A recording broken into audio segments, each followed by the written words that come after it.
So pros, let's start off with the pros. First pro goes for the tank, as the tank matches the color of the mod so damn well. The top fill port is also very convenient, that's another pro. The airflow, smooth and quiet all across the board, that's going to be another pro. The sub-ohm tank provided also fits Smoke Baby Beast coils. Another pro. The mesh coils provided have a flavor very close to the Falcon tank. It is very close indeed. All of them, the 3 coils I've tested the single coil, the triple coil and the quadruple coil head. They all taste pretty much the same. I feel like since each one of the coils is going to be smaller and covering less surface area as well, that's probably the reason why they all taste kind of pretty much the same. I don't really feel much of a difference in flavor across all the 3 different coils available, even though the triple coil is not provided but also going to be available separately for you to buy. The only difference that I feel between those coils is the airflow. There's a slight difference in airflow. The triple coil has just a tiny bit less airflow than the single coil, and the quadruple coil almost the same airflow as the single coil. Yeah, I think I got that right. It's just a tiny bit of difference in airflow. Flavor wise, the 3 coils, the 3 of them perform pretty much the same, and even though the flavor I get out of those coils is almost the flavor I get out of a Falcon coil, these coils actually have a little bit of a break in time. Almost, I would say somewhere around the full tank of liquid, then you start to get the flavor. I never got any leaking or condensation on the bottom of the tank. That's going to be another pro. The Phantom mod has a lot of options. Yes, it does, but the menu system is fairly easy and fairly simple to navigate as well. That's going to be another pro. The screen is bright and colorful. That's going to be another pro. Not only colorful, but also sharp, and I would never expect an LCD screen to be this sharp, but the screen is indeed sharp. Another pro goes for the screen cover, as I'm really convinced that the screen cover is made out of glass, which not only is going to show less scratches, it's gonna be really hard to scratch a glass panel, a glass surface, but in the other hand it's probably gonna end up cracking or breaking easily, much easier than a plastic panel if you end up dropping them on. Centered 510 connector, another pro, obviously. The whole device feels solid, feels quality. The battery door is amazing. It stays in place really well and secure. The magnets are also very strong. There's no button rattles,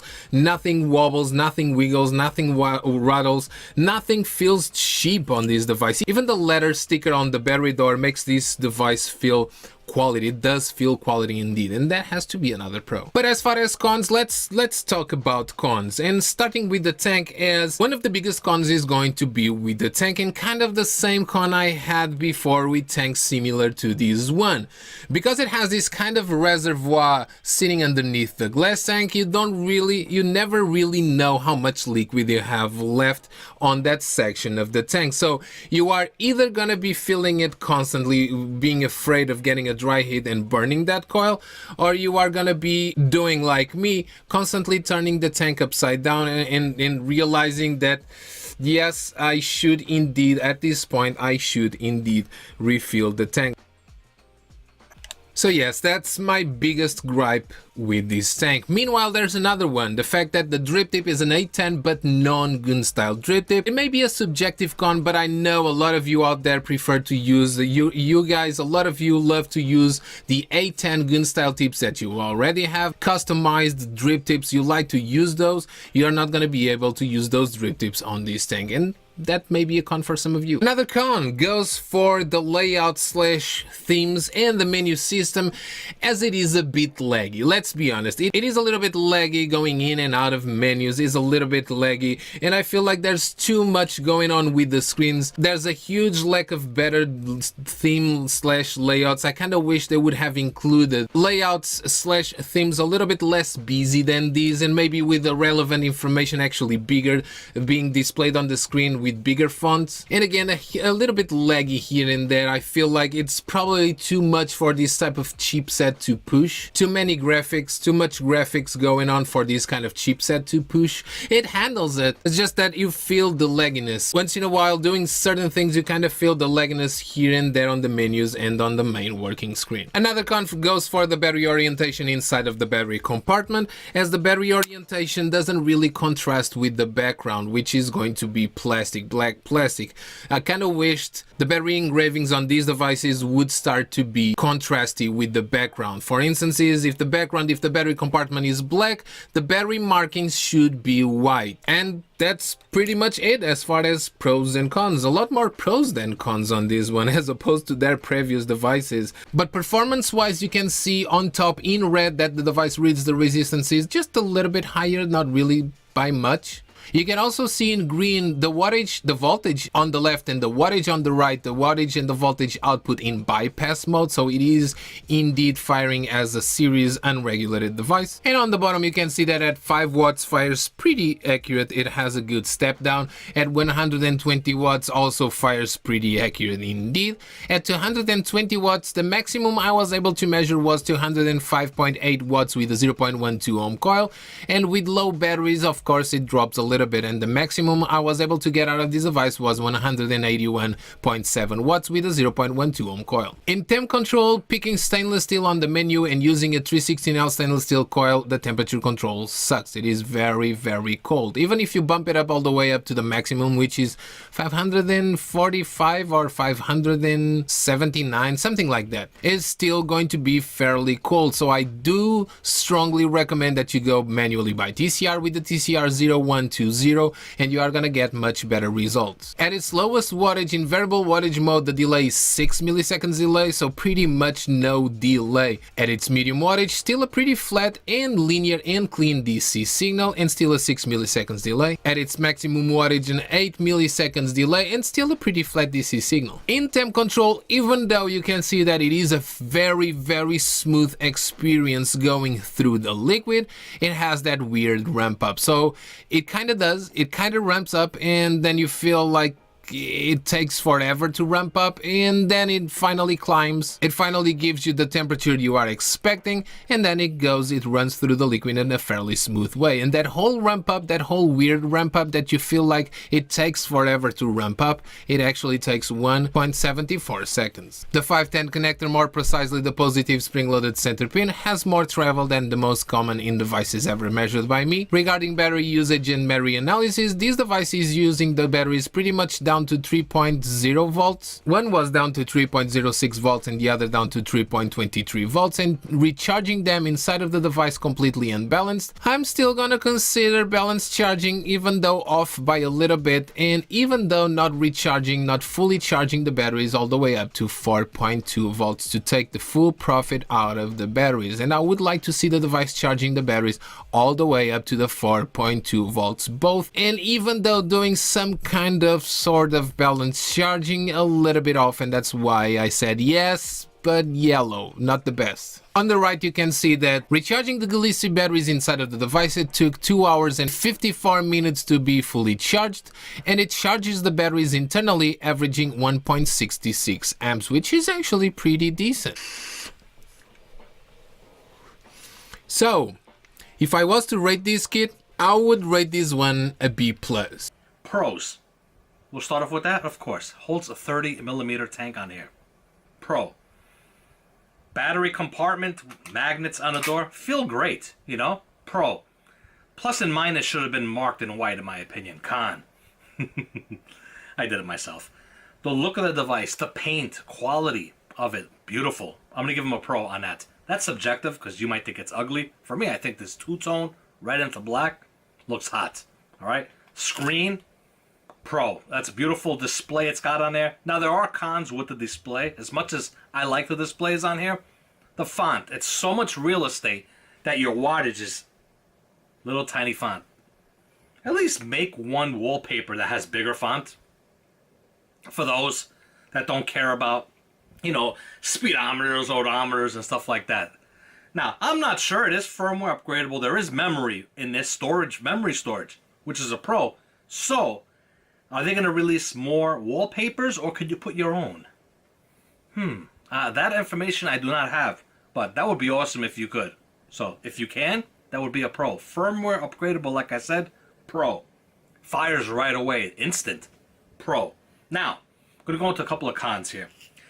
When the device is sleeping, when the screen is off, if I want to just wake it up, I mean, just clicking the fire button, it fires right away. It just feels like it's just firing unnecessary. It's very quick on the firing. Now, when it's activated, it's slower than what it is when it's asleep. I know, people are like, why are you complaining about that?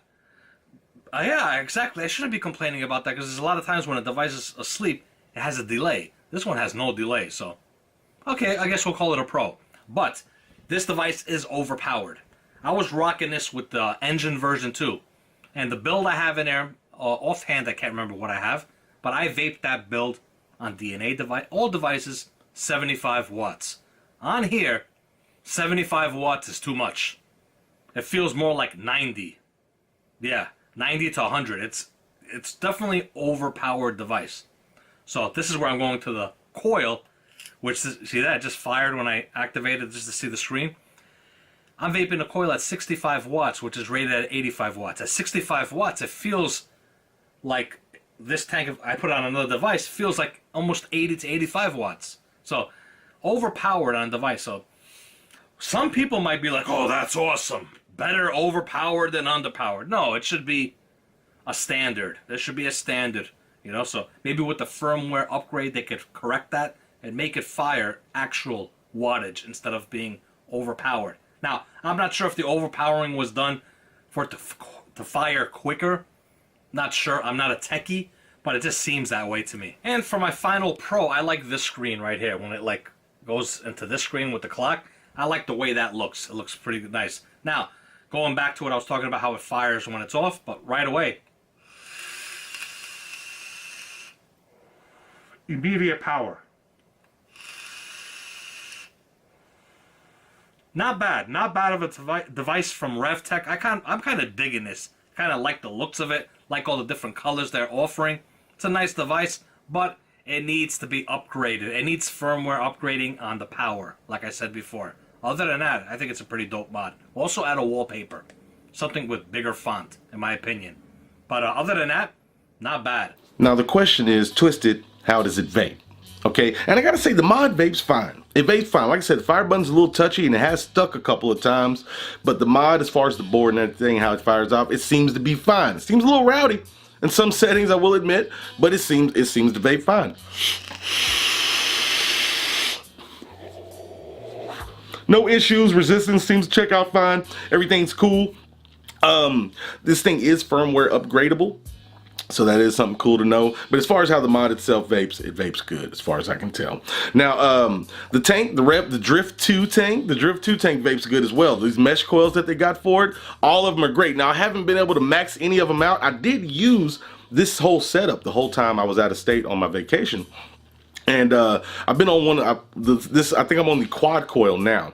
I've been on the quad coil for a while, but I've tested out all of them. All of them seem to have good flavor. They said the longevity seems to be there, and yeah, they're still trucking.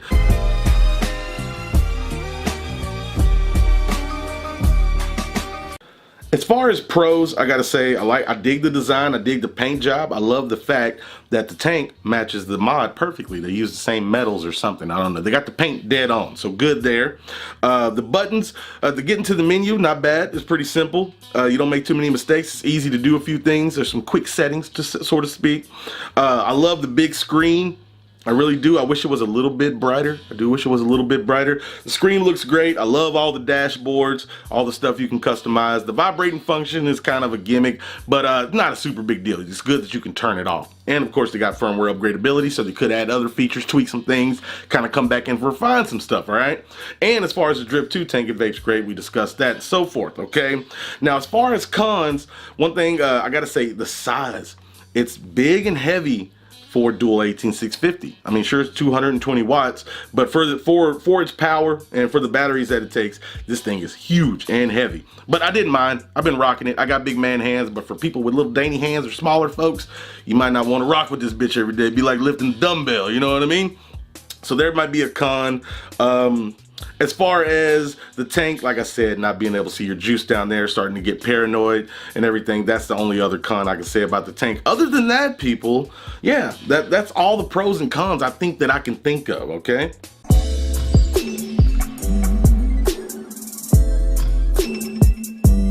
Overall with this guy, the Phantom, I really like what they've done here. I think Rev-Tech, I like the out the gate they had three different mods, different UIs. They were trying to do a lot at once. I think they came back a little bit more focused and tried to put more of that into one device and making it good. They came out with a family of mesh coils, a pretty good tank.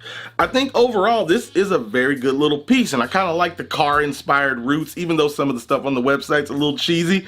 Overall, I think this is a very good package, and I like to see more from Rev-Tech. Those guys are doing good stuff. So yeah, overall, I'd say this is worth checking out. It's definitely worth checking out. If not big, it's a little big and broad and heavy, but it's really cool. It's got a dope ass screen and a bunch of settings and features. So hey, you know, not too shabby. The only thing I wish I knew was the fucking price. Let's talk a little bit about the Phantom kit. We'll start off with the Drift 2 sub-ohm tank. I will say, even though this Drift is using the Smoke TFE coils, the vape I get off the quad coil is amazing. The single coil is good for low wattage vaping as long as you're not chain vaping it. But I think where this tank really shines, especially if you like higher wattages, is the quad coil. At 75 watts, I can chain vape this thing. I get great flavor, nice smooth airflow. It doesn't dry hit because we have 8 juice ports on the coil. So juice will constantly be feeding that mesh and that cotton. And I just love the quad core. Like I said, the single's good, but the quad is way better. The drip tip is nice. It would have been even better if I could use 810 drip tips, but you can't do that, so kind of a bummer there. They got the easy top fill. We got 2 glass tank sections. What's nice is the coil sits below the tank, which means I could vape this tank dry before I have to fill it. Unlike other tanks where you have to fill them halfway through and you don't get through the entire tank, which is kind of a bummer. 3 airflow slots. Once again, lots of airflow, a nice direct lung vape, and overall this tank with the quad core for higher watt vaping is amazing. Really enjoy it. The device, big screen. I don't know if I like the glass yet. I mean, the glass has that kind of weird reflection to it. And I know some people are probably worried about dropping it and cracking the glass, but I haven't dropped it yet, so I can't really say anything about that. So, I mean, I guess the glass does make it a little bit more of a sturdier device. The screen is nice. It's big. You can read it indoors and out, but the colors are very washed out. I wish it had more of a vibrant look to it because we have all these cool looking dashboard themes. It would have been just better if they were a little bit more colorful, a little bit more vibrant, a little brighter. But aside from that, the screen's not bad. The menu system is really easy to navigate because 1, we have that 3rd button, and for 2, we have a little description of what each setting does inside the menu. So I thought that was a nice little touch. LED light on the side, which I'm a big fan of because I like lights, but if you don't like it, turn it off. This device looks good with 30 millimeters on top and everything sits nice and centered. The battery door is nice and tight, no issues there, and I do wish it was dual 21700. I mean, you know, 21700s are becoming more and more popular. Let's get some more dual 21700 boxes on the market, please. But battery life, actually running dual 18650s, you would think with this big ass screen it would be horrible battery life, but really good battery life. Very powerful device. The minute I hit that button, it's vaping. So it's instant. And the reason I have a BTFC on this one is because we all know that mesh is going to light up really quick no matter what device you're using. But using tri-core fuse Claptons on here, set to 90 watts, this thing hits instantly and the vape is amazing.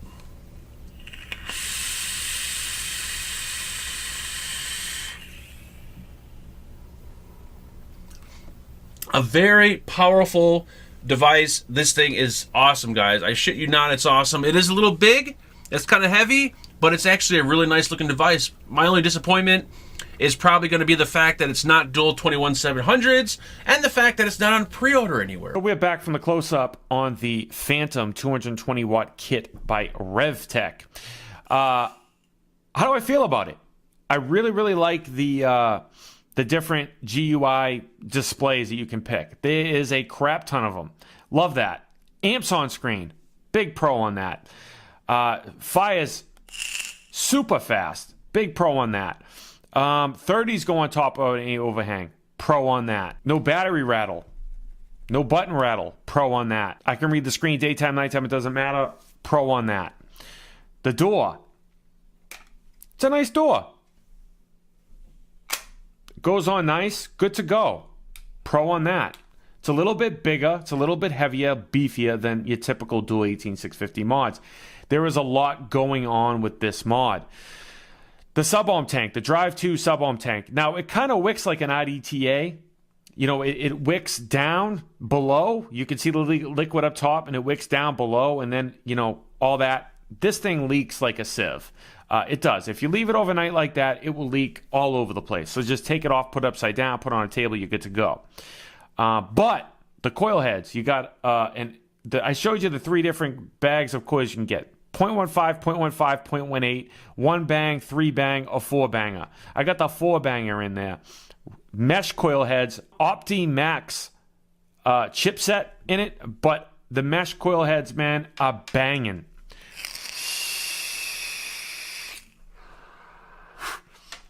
Flavor is off the charts. Flavor on this sub-ohm tank is perfect. I couldn't ask for anything more off flavor and performance. Performance-wise, it does leak. I don't get spit back unless it overfloods, and then you will get spit back. But when it's not, when you're vaping on it, it's when you leave it overnight, you'll come back to it, it'll be all like flooded and, you know, whatever. But while you're vaping on it, it's good to go. They put that little silicone piece in the top fill. I love how you don't have to take it off. You can just push it over and fill it, and then push it back. Now, if you put it upside down, it won't, and it's open, it won't come out. So that's cool. They added that little thing that another company added. So that's a pro. 5 mLs of e-liquid. It does hold a lot of e-liquid. It is going to go through the e-liquid pretty fast. I think it wicks perfectly, but overnight it does leak, and I think it wicks perfectly because of the way they did that. It does feed to it very nicely.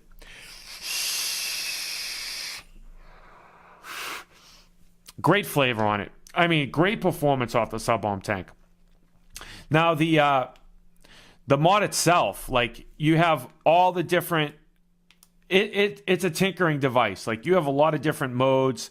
Now, if I go to bypass mode and I get out of here and I go to bypass, it's 220 watts. I'm not going to hit that fire button, man. I will blow up the coil. It's like a dashboard of a car. Their whole theme is like dashboards of vehicles. You know, like Ferraris and whatnot. I do like you have a bunch of different to choose from. That is awesome.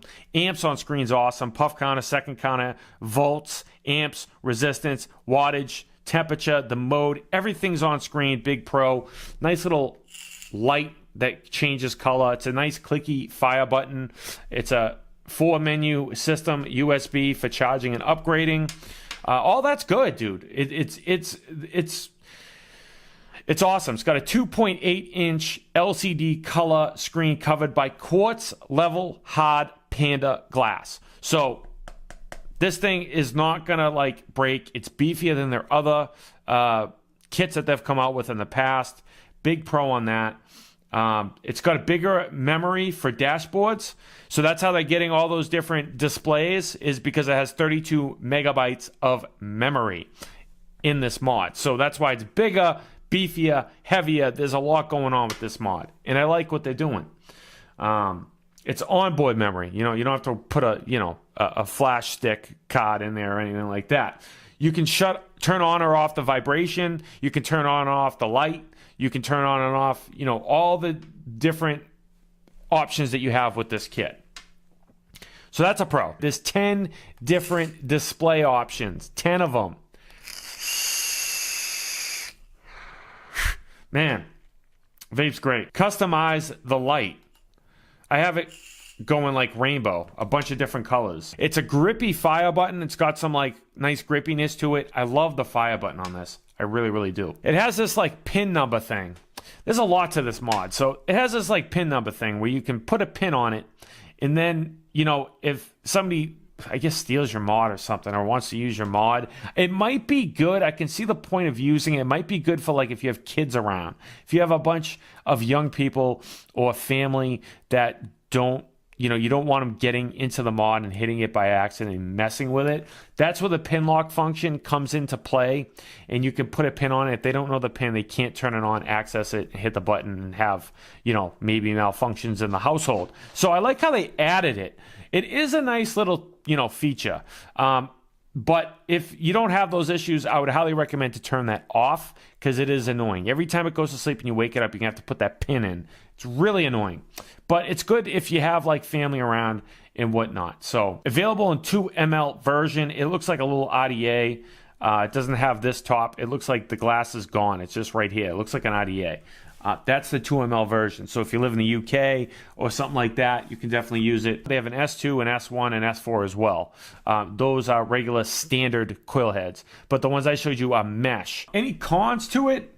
It's got 2 amp charging. It's firmware upgradable. I don't have any cons to it. I really don't.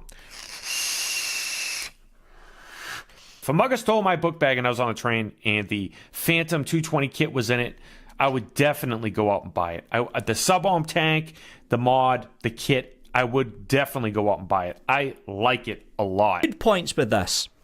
I like the screen. It's like you're looking at a phone. I mean, look at the size of the screen in this thing. It is a massive, massive LCD colour screen. It's also got Panda glass on the... It's not as tough as Gorilla Glass. Panda glass is like a cheaper alternative to Gorilla Glass that you normally get on mobile phones, for instance. But it is a very, very tough front screen on this. So it'll take a fair bit of bounce to get this thing to break on the front of the LCD screen. The menu system, even though it's laggy, is very, very easy to follow. Very easy to follow. And you've got the separate menu button there as well. It's also a rather heavy mod, which is something you don't generally tend to see for mods of this size. It's heavier than the Voopoo Drag. There's a lot of weight in this mod, so if you're a fan of the heavier mods, you may actually like this. And the other thing that I like about it as well, it's pretty well customizable. Different LCD colours, well not LCD, LED colours round here, different dashboards, and by the looks of it, judging by the Rev-Tech website, they're going to be releasing separate extra dashboards for this on future firmware updates for this particular mod. All in all, barring the lag issue on the menu, which I think they're going to end up fixing anyway, it's actually a decent mod. And this mod, the Rev-Tech Phantom, has launched a lot smoother than the original triple Rev-Tech line, because those older mods had a lot of problems in the very early days. One more thing to check out, and that's this little fella, which is basically a kind of Cascade style tank. This is the tank that comes with the kit. We'll have a quick go on this. It's got the mesh coil in here. Airflow control is fully open, not at 220 watts though. Just going to round robin? Yes, it round robins. Excellent. So we're going to head up round about 75 watts. That's what we'll hit it at. 75 watts. The coil is coming out at 0.25. No, it's not. Where are we? 0.19 ohms, sorry, not 0.25. Coil's coming out at 0.19 ohms, and we're off again.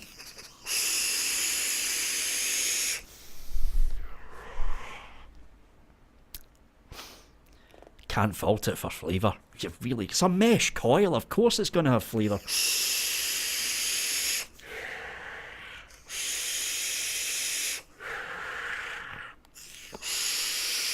Oh, that is good though.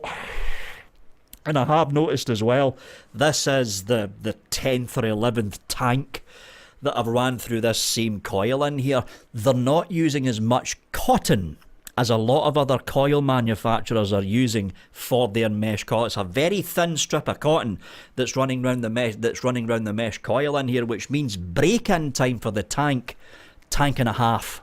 Once you run a tank and a half through it, probably just even a single tank full, that's when you'll start to notice the increase in flavour as the cotton swelled up and is surrounding the coil a bit better. I will say though, because they're using less cotton in this stock coil tank, you've not got the added benefit of pushing the coil a lot further than its max rating, because there's not enough cotton to keep the juice flow going into the coil itself. So I wouldn't really push this tank too hard, because you will end up getting a dry hit from it. And there we go. That was an up close and personal of the entire Rev-Tech kit. Apart from the lag on the menu, which they'll probably fix, I'm actually impressed with it. Amount of flavor is out of control. Let's talk about the whole kit. The tank on the top isn't bad. It is a decent tank to come with a starter kit, so that shouldn't be a problem. However, 3 of the coils that I used, I repeat, 3 all had issues. I think the first one, though, is because I didn't tighten it down all the way, because I'm used to with sub-ohm tanks how the coil kind of threads into the chimney. Not with this. You have a plug that's just holding it there. And as innovative as that is, that may be its downfall, because if you're not paying attention, which you should be, right? Like, that boils down to user error. It is my fault that I didn't tighten it down all the way. That's my own doing. Listen, that's why I do what I do, so you don't have to do it. It should be as easy as just plugging the coil in, not having to thread it down so it lines up perfect every single time. A couple tanks do that, but that's very few and far between. The mod is large. It reminds me a lot of the size of the Mach 1. Now, they're nowhere near the same size, but they have the same type of size configuration, meaning that it's just a large, bulky device. It does output a lot of power. It does have a fairly decent display once you set up which user interface you want, but it's got that dial, and some people really don't like the dial. Like, really don't like it. I would have just much preferred a different display as a whole. However, because they're basing a lot of their stuff based off of cars and racing and looking like a muffler pack that you would get spark plugs in and like a tennis ball maybe, you can't tell me this doesn't remind you of something that you would get at Pep Boys. That's what I think of. Or like Advanced Auto Parts or whatever is local to you that sells parts on the cheap. The odd thing is, this tank performs much better when it's not filled all the way up. It's once it's filled and you have all that juice and all that weight of juice sitting on that coil, kind of forces it in. At least with this, when it's half filled, like you can see how much juice I have right there. Let me see if I get a focus. You see that? It's not all the way, it's just the bottom section that has the juice in it. No problems whatsoever. The crazy part is with mesh, is the older the coil gets, the better it vapes. You know how on an RTA you put your cotton in, you're like, man, that flavor's amazing once you break it in. Then a day later, you gotta change it. Not with mesh. It's like 48 days later, this is the pinnacle of the taste. I don't know what that is. And the odd thing is, I was actually using a mesh coil in the Falcon sub-ohm tank. If you haven't seen that review, I'll post a link right there. That literally lasted me 33 days. That's out of control. And then even looking at it, you saw no gunk up. You would think with mesh, because it's not, a wire and it's more condensed, that you'll see more gunk. Not at all. Probably because it's heating up the cotton as a whole, not just little sections of it. 94 watts right there on the top. There you go. Wow! So much flavor, I'm drooling. Wow, once you get the coils to work, oh man, the display is absolutely gorgeous in the menu, and I don't know why you would need vibrate, and I don't quite know what vibrate has to do with car. Cars, plural. Unless, of course, you don't have any engine mounts and it's vibrating your whole car. Or you have like a 1967 GTO or a Chevelle or a Nova notchback. What? You know what I'm talking about. What? Yo, if this had a speaker, don't let that be an invitation. Wismec already did it, and they didn't do too well with it. But if it did, and you press the button and it sounded like an old car, don't do it. Rev-Tech, don't listen to what I'm saying right now. It's a joke. Please do not put speakers or subwoofers inside of your mod, because if people think it's heavy now, when you start adding tweeters is right, and different types of mid and high range and subs, this thing's gonna weigh as much as a speaker box from 95. You remember those? With the big wood? Yeah, I don't know. I got nothing. If I was to rate this device on a 0 to 10, I'm going to put it in a 5.5, 6 block. Once you get past finding a good coil for this that doesn't leak, you're going to be gravy train. Mod is a little bit bulky, though. Keep that in mind. And I've kept it real. Have you? Jesus.